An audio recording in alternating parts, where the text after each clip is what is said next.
fucking, it went on.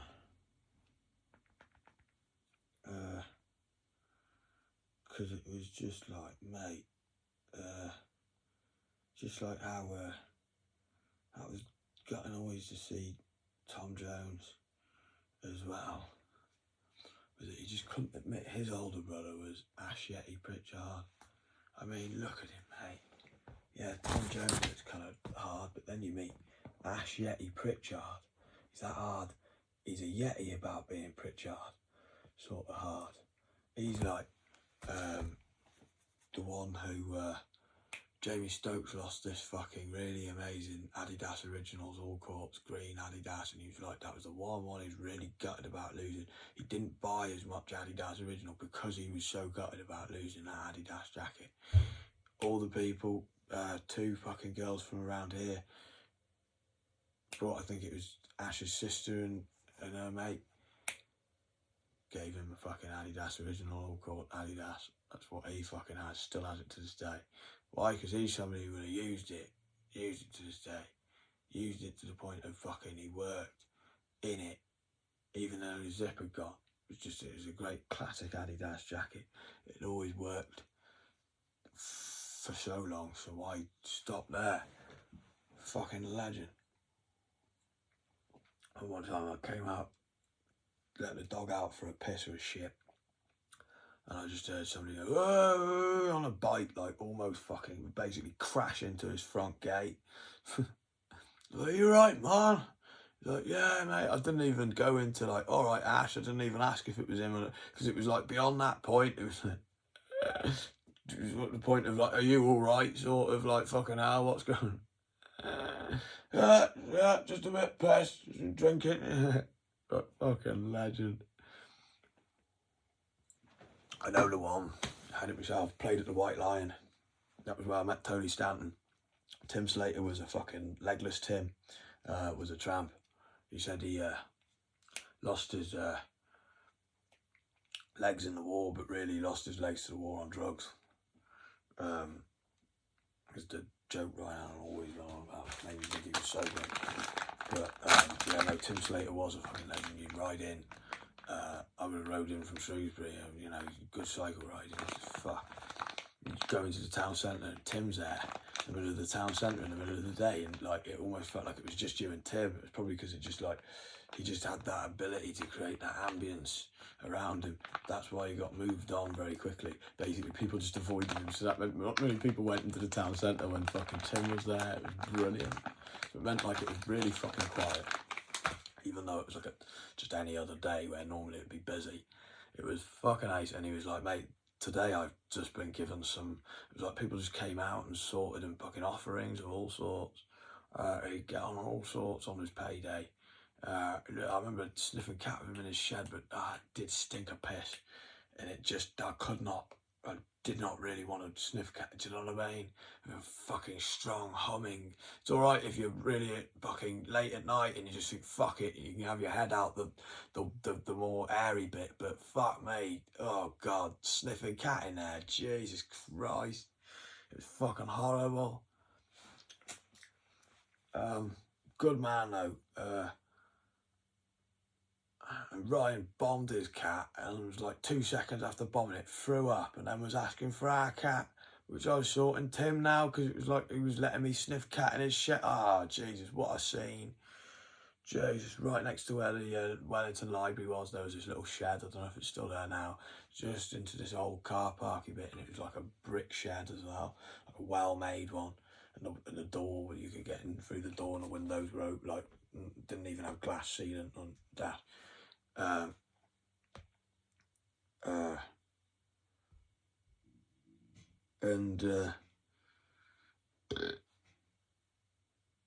You come into town anyway, and he was like, oh, I've got some pure alcohol, you gotta try this, and he'd give you a fucking knife, you'd have it through a syringe, because he was a smackhead as well, so he'd give you, not with the needle in, but one of them tube ones, and then you just, not with the needle in, you just put the pure alcohol in there, so you could just go, and you just shoot it down into your mouth for you to have. It was fucking like fucking hell, lovely little, what a nice little tipple as a reward for getting into Wellington. It was like, he couldn't have been at a more perfect time. I couldn't have seen him at a more perfect time. It was like he was in the town centre just for me to, you know, and that was like credit where credit was due. Pat each other's back. I sorted him MCAT. He sorted me back with this sort of thing. It was like, druggie's code. If you're going to chill with this druggie who also likes drugs, then you're going to sort him drugs and he's going to sort you back. Not just take all of yours at once and then ask for some. It's like, no, mate. That's why fucking me and him are sniffing, because you just fucked off and went to bomb your own, and now you're asking because you threw up, you know. Tim Slater was sound, and so naturally when Tony Stanton, that was the other reason when I went to the White Lion, played there, and his drummer basically stole a tenner, not a tenner, that's what I did afterwards, I got a tenner, stole a fucking pint off somebody, just mind-sweeped it, just saw this pint, thought, oh, that looks good, and just grabbed it thinking, well, yeah, I do get free drinks, but that's somebody's pint who's paid for it. And you're not even going to own up to it or say sorry. He was like a right little child, and he just couldn't do the gig. And I always thought he was a good lad. Out of the two of me, he was the one who had looked like they don't chill with each other anymore. But out of the two of me, he actually looked like a lad who with a head on his shoulders. But that was his moment to just fuck up, you know. And it was such a fucking fuck up. And he just, the manager, they had a manager as well. They all left, and I was like, whoa, I've cycled all the way from fucking Shrewsbury here, and I can still do the gig. I've just spoke to the fucking barman as well. This was what was more. And I said, I can play without a mic and shit. I can just play you a few songs without a mic and that. You got to sort me at least a tenner here. And he did. He sorted me a tenner. At least I got a tenner. I thought, don't ask for too much. Just ask for a tenner. You know, I kept it simple, peanut fucking wages, because they, you know, if you ask for too much, they're going to say you're taking the piss here and all this bollocks and say, oh, we don't, you know what I mean? You know, the other two are already trying to say that, but when you just keep it low, fucking humble, say what you've done. It was like, yeah, I did get a tenner, managed to get a tenner's a weed, and I got free beer all night until about 3 or 4, when they just realised he's just going to carry on drinking. He's not stopping here. I should have really ordered some whiskies and that would have, but I was thinking I was cycling home, so I thought, don't drink too heavy, you know. Wasn't really, knowing of me spirit, I got more of me spirit really with Jake. I got more of me spirits, maybe a bit, but no, it was around just chilling with Jake. I got more of me spirits. I didn't drink them as heavy. And fucking just didn't know. I was still bladdered. I had to go to sleep on the side of the road. Couldn't, because I thought if a lorry comes past, I'm fucked. Even though it was the old Roman road round Attingham, past Attingham. If a lorry goes past, I am swerving that much on the road, I'm just going to get fucked. And I thought, I'm going to have a sleep. I'm just going to have to go put out myself on the side of the road, show that I'm sleeping, put the bike on the side of the road and just show that, look, I'm asleep here, and fucking had a good sleep for like an hour or something. Oh, half an hour. So I got back on, I was a bit more fucking, I was sober enough then to cycle back basically, and made it all the way back, thinking yes, and then fucking went on the road, which is just a one-way road, nipped across it to try and get onto this pavement, because my bike's a racing bike, you couldn't really, and it was a bit more, it wasn't, it was real aluminium, it wasn't any, so it would bend if you fucked it, tried to go curbing it, you just had to go, and this fucking cab came out of nowhere. I fucking pwned myself fucking well badly. Just as you got in, you'd done really well, made it this far, and then poof. And I was apologetic because it wasn't his fault at all, it was my fault. So like, what was more, you pwn yourself and then you have to be like, I'm really sorry, mate. And he was really understanding because he felt really bad. But I did have to say, no, yeah, sorry, mate, because that was not your fault. I knew that I was fucking taking a risk there. I just could not be asked and just tried to fucking go for it and learnt the hard way.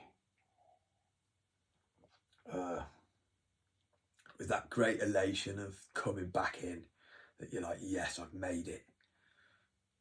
It's like that's your first moment of really feeling like you've hit I know you've had the road, but hitting civilization for beyond the roads, you're hitting the pavement, drop back, stride towards it, and then I do admittedly believe you do hit the pavement.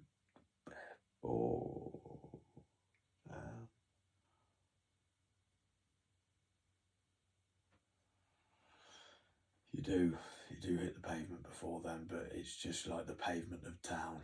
Yeah, there is a pavement because you naturally have to hit onto the roundabout, go around the roundabout, and then you have to go up this road, which is just on a pavement. You can't really cycle. Can't really join that roundabout. I think I could have done it once when there was fuck all cars on the road, so I got away with it, but you can't really cycle that roundabout. It's usually best avoided. Like, there's a lot of fucking traffic. You've got 2 lanes here, 2 lanes there, sort of traffic, or lane here, and then a double lane going off there. Lane, road, double lane, a motorway with double road, like motorway basically. So it's like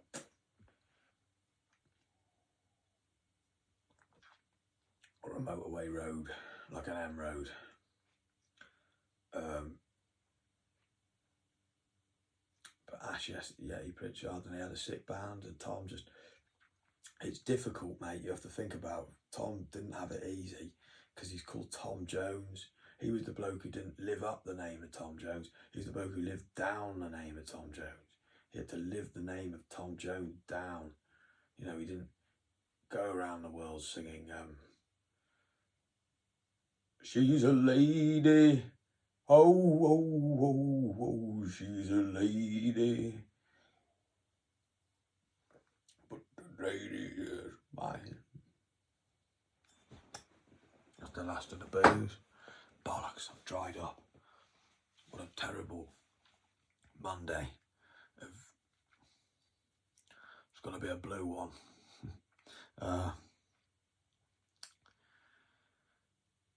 And he just fucking, you know, they missed him, mate. And it was sad to say, because, I mean, I remember seeing the pub and he just joined this lad called Andy. And he was a good lad. Don't get me wrong. Andy was a good lad.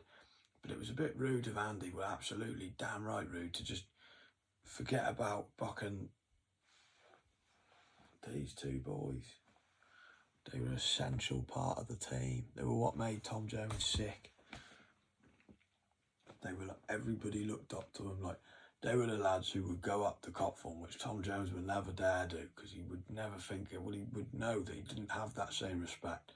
He could go, these 2 lads could go all the way up to Copthorne at any time, come and see all Sean's lot, Stokes' lot at the time. A lot of them were, and then Sean's lot as well.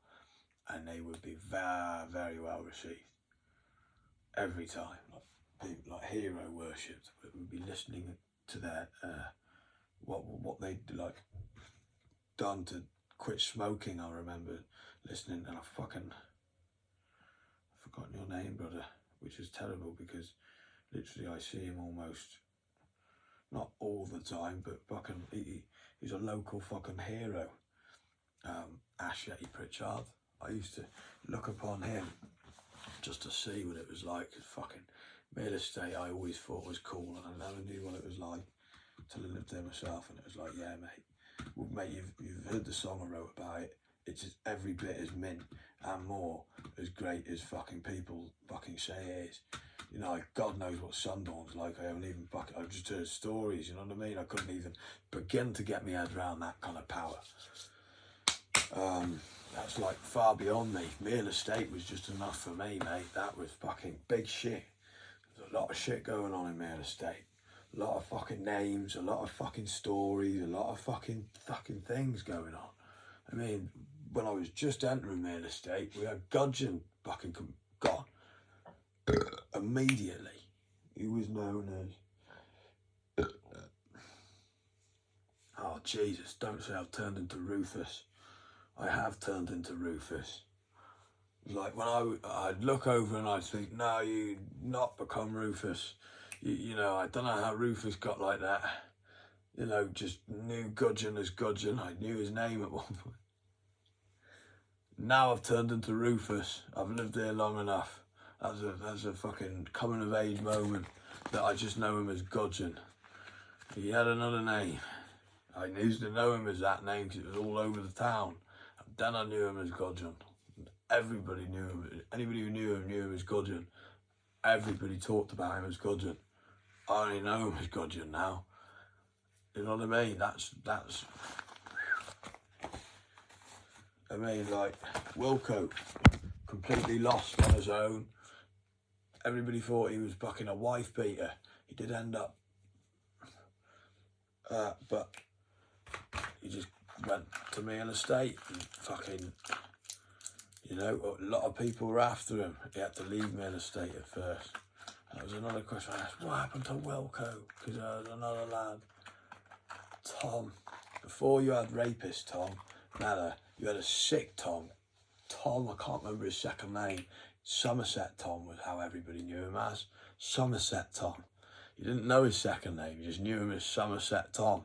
Oh yeah, Somerset Tom, yeah. Anthony lived down there for a bit. Dean and Anthony. And fucking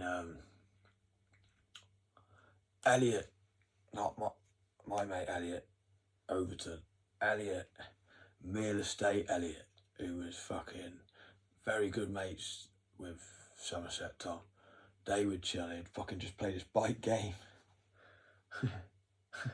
Just get stoned as fuck. And they were chilling, man, they were legends. He's got a missus and fucking works a good job, like always did work a good job, but like doing well in his job, like he was a sick lad, still is. Somerset Tom went back to Somerset in the end, and then you got Tom Mellor now, who for having such a sick Tom to begin with, who like introduced you into knowing Anthony and fucking all sorts, you know what I mean? No, Anthony fucking made his own presence known. I said that story, I was with Kia. I thought they were going to mug me. And they took my phone. If it wasn't for having Dave's number as a fucking hero,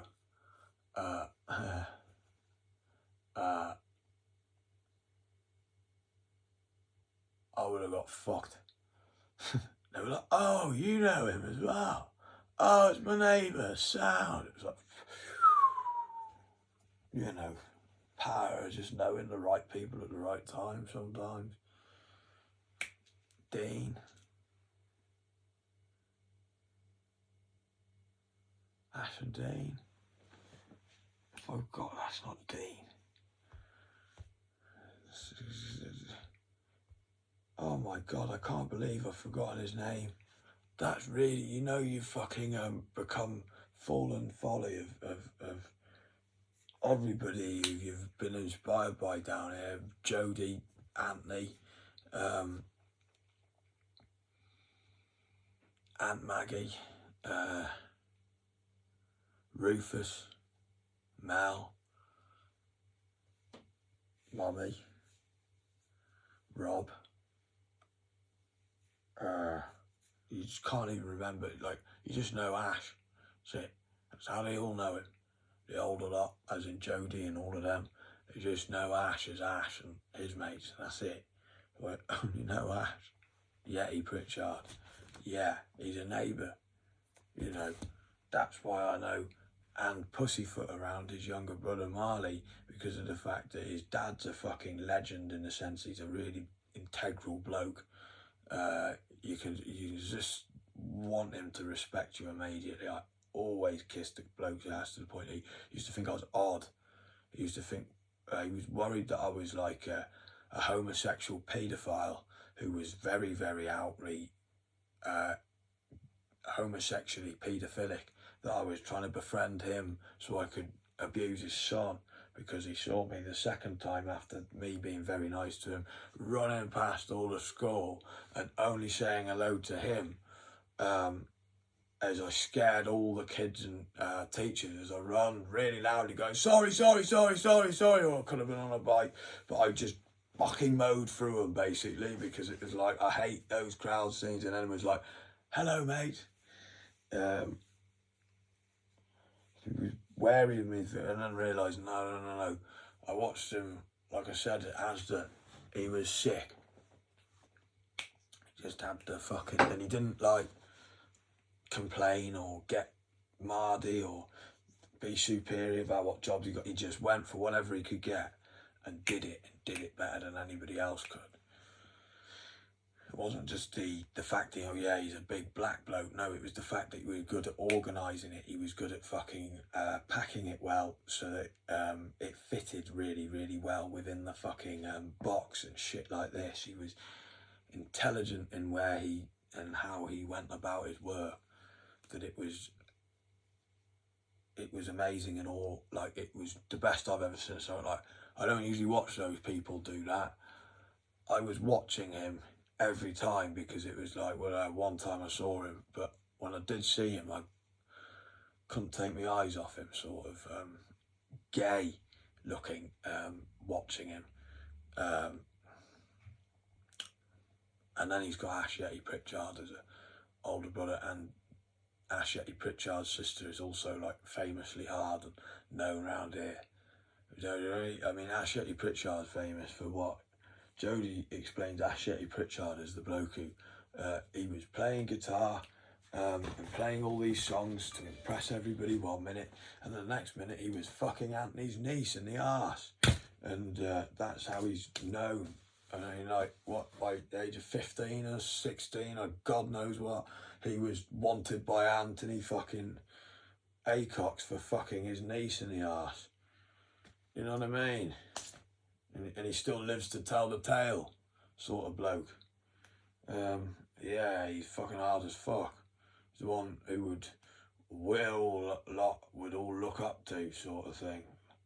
Like, I'd look over at his pictures on Facebook, whatever year at a time, just to see how it was like to be a powerful bloke like Ash Pritchard, basically, and like live the greatness of his life, sort of. I was honoured to be a neighbour, very respectfully honourable. It's the point of, it was only Vicky who had the balls as well. Lovely, fine lady, and powerful lady too, who had the fucking balls, in any balls at all, to fucking talk me down. I was going nuts after Jody. You can imagine somebody like Jody could rile somebody like me, or vice versa, I'm sure. But Jody's older than me, so he's got a wiser head. So he's been there and been riled up, so he knows how to rile them up. It's almost like he's had all that done to him, now it's his chance to do it on me. So fuck me, he's good at getting one over on you.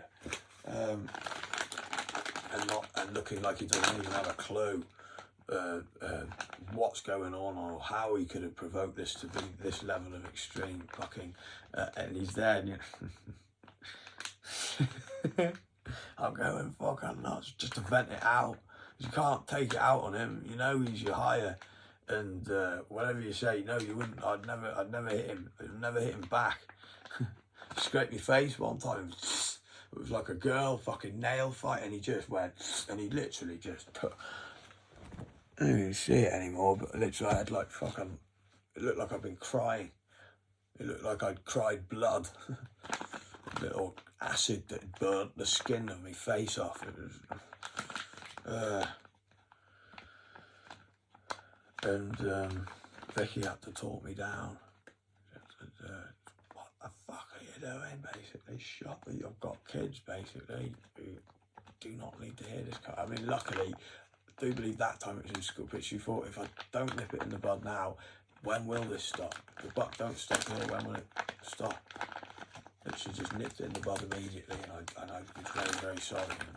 And we've gotten along since, and I've never had to be told off again from my knowledge, and I've always been respectful since, hopefully, sort of thing. They're brilliant. She's like the dawn of this place, but definitely in this area. Absolutely, definitely on this street. She's like the dawn of the street. Therefore, you know, because of her and Andy, and then his siblings, I pussyfoot around him now, and he's you know, to many they say, oh, he's a kid to you. Me, I'm, hello Marnie, I'm like bowing to him and keeping out of his way immediately, and being very respectful immediately. Hello Marnie, you know, very respectful of him immediately, absolutely. That's the power of it. And Tom just could not. He was just jealous of Ash YETI Pritchard. You know what I mean? Very jealous. And it was a shame, because it was like, he lost two great mates there. And Tom would know his name. Fucking too right he would. Because they were mates.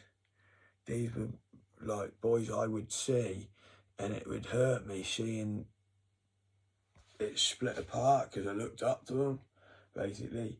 And if they'd have stayed together, I would know his name, because he would have had the heart to have chatted with me more and fucking made me remember. But he just lost fucking love for everything and everyone, that they just chilled amongst themselves and thought, fuck that. And it's sad, man, because they're like the boys all Sean's lot looked up to, sort of lads. And I go back to my big brother, but I think I leave on that note, because that was, well, I mean, look at him, man. He's a beast, mate.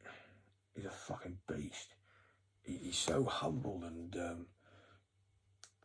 relaxed about being a beast. You know, he's that much of a beast. He's lovely about it, sort of beast.